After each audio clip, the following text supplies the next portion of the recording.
We did a podcast last week about how ridiculously childish Joe Rogan and Elon Musk were at that interview that they did, which was during a time when we're living through now, where there's a lot going on and it's not funny, it's scary. There's been a lot of comments about the fact that we can take the childhood trauma that we talked about, that perhaps Joe Rogan has had childhood trauma and that Elon Musk had childhood trauma, and therefore this is their inability to process that trauma in a way that is mature.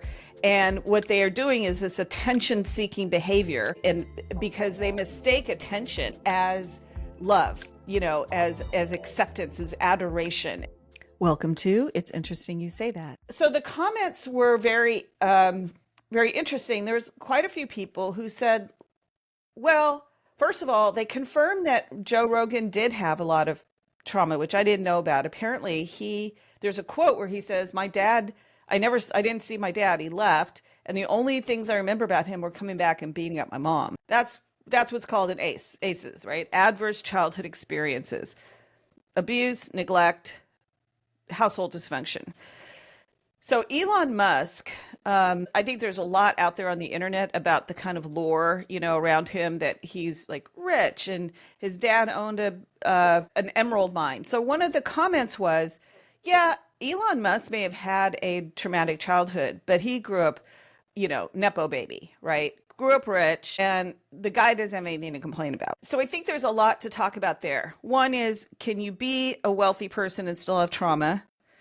Two is, does the trauma excuse that behavior? What do you feel about it? Like, just from a gut level, if you know that somebody grew up with a lot of trauma, and then you see like bad behavior, negative behavior, harmful behavior, cruel behavior to other people, do you kind of count that as part of the reason why they behave the way they do? Yes, but I think at a certain point it becomes, no matter what happened to you, no matter what has happened in your life, at a certain point you have to take accountability for how you're moving forward and how you're acting. I hear this conversation online is kind of like the rich versus the poor, and people are against the billionaires or against wealthy people. I believe in like a human approach. No matter what's happened to you, whether that's good or bad, you were handed a boat full of money, or you were handed a boat full of sorrows. Just addressing people on an individual basis when you can. Then again, like, some people are just doing bad things, and some people aren't mature, and some people are reacting to their trauma in negative ways and aren't taking responsibility for it, and that can't be excused either. I have a really hard time excusing anybody for the kind of behavior that I see, for example, from Elon Musk. I don't see any excuse for that. He has made choices along his way, along the path of his life, that have been bad choices, and he is now making other people suffer for his bad choices. And I see that in other people, that they have bad childhoods and they make other people suffer for their bad childhoods. Like, okay, I was abused when I was a child, so I'm going to turn around and be an abuser. And that, it's just completely unacceptable. What I try to do with Bounce Back Generation is show the process, the pathway that gets you there, so that you can be an aware human being and say, I don't want that for my life. I'm going to make a different choice. Here's the rub. There is a very prominent neuroscientist. He's a professor at Stanford named Robert Sapolsky, and I've talked about him a lot. And I have probably every single one of his books. And this is the latest one. I think I've talked about this before. I pulled it out because I think we should talk about it. It's called Determined. And his argument, and I make the same argument because he has convinced me with his science, that we actually don't have any free will. So how do you reconcile the fact that you were the victim of a bad childhood and then you become bad, and according to the science, the neuroscience, you really didn't have any free will in determining? You are fated. This is your destiny. You're going to be born into this situation, and you're going to be a bad person, and you're going to die a bad person. It's just the way it is. One, I have to read that book. Mhm. I have to read it. But my understanding of free will, or at least the one that I believe today, is maybe we don't have complete choice, we don't have complete free will, but our consciousness allows for decision making. So like our subconscious will kind of bring forth stuff. We'll have our natural reactions, and that's what we're kind of guided by. That's kind of like the engine kind of thrusting us forward. But every once in a while, something will pop up, and it's like, okay, we can take a left turn or we can take a right turn. And sometimes we're moving too fast, and we can't see it, whether that's because we're reacting or in that fight or flight response, but sometimes we can slow down enough to say, okay, I want to do this instead of this. But it's not like we had a choice of the choices, and we have to kind of break free of this of I guess of our subconscious before we're able to actually make a choice. It's hard, it's complicated, and I don't know that I get it 100%, so I'm gonna put that out there as a caveat. I find it very, very complicated, and I love this stuff. I love reading about neuroscience. And so let me give you my interpretation, which may be wrong. And if anyone's listening and you have a better understanding, or Robert Sapolsky, if you're listening, you have a better understanding, please correct me. But this is how I lay it out in my brain. And I actually did a series of videos that's on our YouTube channel called the Resilience Blueprint, where I lay this out the way that I understand it. Okay, so the first thing you have is we are all human beings, and we all have our biological nervous system, right? That came from, hundreds of thousands of years of evolution, from wherever we started with a single cell into where we are now. And that developed this nervous system, which I talk a lot about, which is that we are exquisitely attuned to what is going to make us stay alive and what is going to kill us. And if we think it's going to harm us, our nervous system kicks in, we don't even think about it, and it starts to do stuff. And that's where we feel all that stress in our body and our minds and our emotions, and we get all worked up about it. The next thing that comes is our genetics. So we're passed genes along from our parents and their great grandparents, et cetera, all the way down to us. And in that genetic coding, there can be things that are really positive, like, intelligence or height or strength or athletic ability, creativity, artistry, all of that can be genetically, tuned into us. Then you have, kind of traumas that come from our ancestors that can also be flipped on and off through epigenetics. So the example that I always give is about the experiment in Holland after World War II, where the mothers who suffered through the famine during the Nazi occupation of the Netherlands, their kids ended up being prone to obesity. Because while they were in utero, the mother suffering from a famine, her genetics sent a code to their genetics and turn on the part of your genetics that is going to retain calories, that's going to hold on to fat, because you might experience this later on.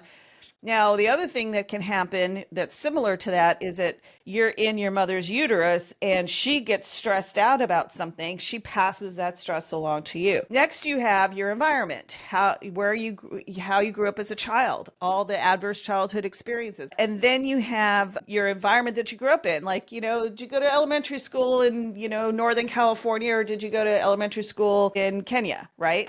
So we're going to have different experiences. So then you have what I call the matrix. We are in these systems, these invisible systems that we live in, that are based on gender and race and sexual orientation and whether you're going to be discriminated or not. And that's where the DEI stuff, and don't talk about DEI. It just doesn't exist. And why can't we just all, care about the content of our character? We have to change our systems in order to be able to do that. And those systems still exist. And it's interesting because the people who are the privileges, that get the privileges of those systems, they don't see the systems. They only see that I worked so hard, and I went to college and I got my degree, and now I have this really great position, but it's because I worked hard. And you could work hard. How come you're not working hard, right? And have no concept of all of the barriers that kept the person from that. So those are like 6 major things that determine who you are before you even get to your own decision making, in your own, like, I'm going to do this or that in my mind. So what Robert Sapolsky says is really the only thing that gives us some wiggle room is the prefrontal cortex. He says from an evolutionary perspective, that part of your brain, which is the part of your brain that makes decisions and set goals and can imagine, I'm going to think about a better life for myself. So that gets kicked in. But even that, the development of this prefrontal cortex is also influenced by all of those other 6 things that I mentioned. Is that any more confusing than it was before?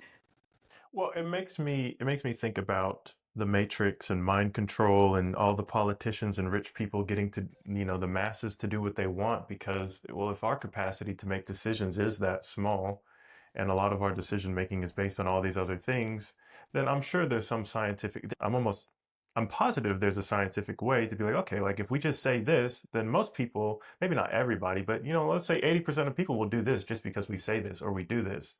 And then that's kind of how you can kind of manipulate masses of people, which is scary. Yes. Well, that's the thing. As we are developing as human beings, we are learning a lot about ourselves and what Robert Sapolsky calls like the buttons and levers. So here's a great study. So if you're ever in the criminal court system, right, and you're going to go in front of a judge, and the judge is going, or let's say probation, and you're going to go before a probation panel, go to them right after they've had lunch. Because there's a really great study that says, and it's been validated, I mean, over and over again, that if they have eaten, they are going to be more sympathetic to your cause. If they haven't eaten, and why is that? Because when you don't eat and you're hungry, what's going on? Your fear center is turned on. All that stuff that's trying to keep you alive. You're not aware of it. You're kind of doing your thing and I'm filling out the paperwork. But deep inside your mind, it's going, alarm bell going off. Am I ever going to eat again? I better be careful. And then, criminal A, who served 5 years and wants to get out tomorrow on probation or parole comes before you and you're like, I see a villain. I see somebody who's going to harm the community, and you don't let him out. From once in a while, I'll go shopping and go run errands with my wife, and she can go all day. I can do 2, 3 stores. That's about my max. But she knows that if she might make me breakfast before we leave. And then she might bring, I know this sounds kind of funny, but she might have a couple snacks in her purse. But she'd be like, hey, like, now's a good time to go get some lunch. And she knows she can stretch that from 2 to 3 stores You're to like a get out all toddler. day. And, because as soon as I start getting hungry, I'm like, no, I don't want to go to that next store. No, let's not get, what do you think about this shirt or this shirt? No, I don't like either of them. Because I'm hungry. I'm a cookie. But as soon as I get some food, I'm like, hey, you know what? This isn't so bad. Let's keep it going. Yeah. But I know that's kind of a silly example, but No, that's it. That's it. That's exactly right. So, and you always see like people who'll say, well, I studied really hard for that test. People who take the SAT, 2 or 3 times or something. It's like, why did I do well that time and I didn't do well this other time?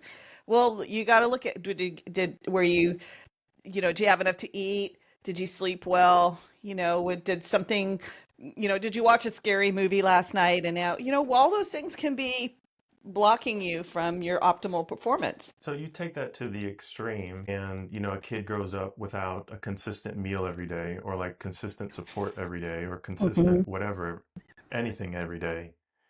And so when they, fast forward 18, 20 years, they're an adult now, they can make their own decisions. Those factors in childhood are still driving that person for the most part. We continue this conversation, but in the next section, we're going to talk more about power and how trauma affects how we exert our power, how we own our power, whether power is authentic or not. And then what do powerful people do that makes them good versus not so good? Does power corrupt, and does it corrupt completely? We also look at how to recognize when you're being manipulated, how these kinds of behaviors can be used to control people. Are you being controlled? If you'd like to learn more about the Resilience Blueprint, which are those 6 things that I talk about, you will find the playlist here, and then join us for the next section of the podcast. It's just a lot of information, so we decided to divide it up. I hope you're enjoying this.